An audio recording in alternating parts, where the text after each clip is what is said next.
So let's just take a common disease that we see in the Amish. Let's talk about the RAG1 because you may hear a little bit about that. So RAG1 causes severe combined immune deficiency. So let's say we knew all the way back here one of those 80 founders was the carried that mutation for RAG1. Let's say that guy, so he gets married and he has 10 kids. Now, on average, how many of those 10 kids would also be carriers? Half of them. Because he has 2 copies of that gene. He has a broken copy and he has a good copy. So he's flipping a coin each time he has a child. He can pass on the good one or he can pass on the bad one. And that's just like flipping a coin. It's a 50-50 chance, a heads or a tail. So let's say about half of his children get the bad copy of the gene and they're carriers like he is.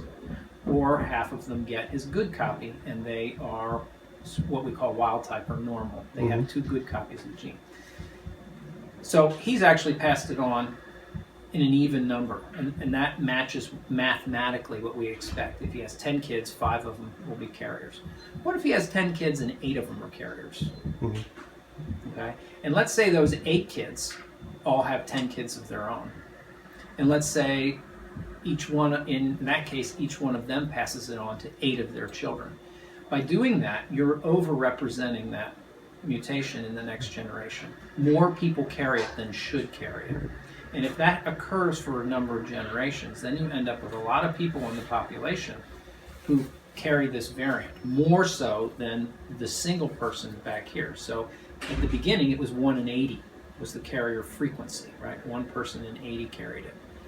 But in 3 generations, instead of 1 in 80, it may have been cut down to maybe 1 in 40 because we've overrepresented that particular mutation in the next generation. That's called drift. That's just a chance event, like flipping a coin.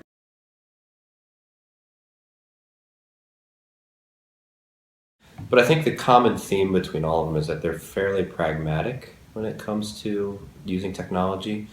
And so if there's something that's going to help them or their children, then they're usually pretty interested in being able to do that because it's helpful to their community. But there are challenges in working in these populations. I mean, the one challenge is that typically they don't have health care. And so the cost, we have to be very cautious of the cost of our services and other services that we refer our patients to.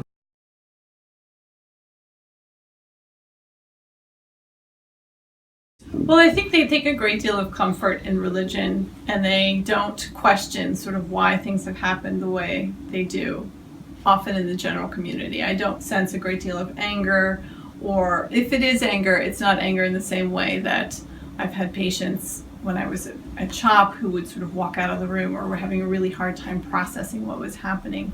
Here, I think they really fall on their faith and they fall on other community members to really help them get through. Now, that's not to say that they sometimes don't seek professional counselors if they need them and so forth, but they really do have that built-in support network a lot of times that the rest of us don't seem to have as much.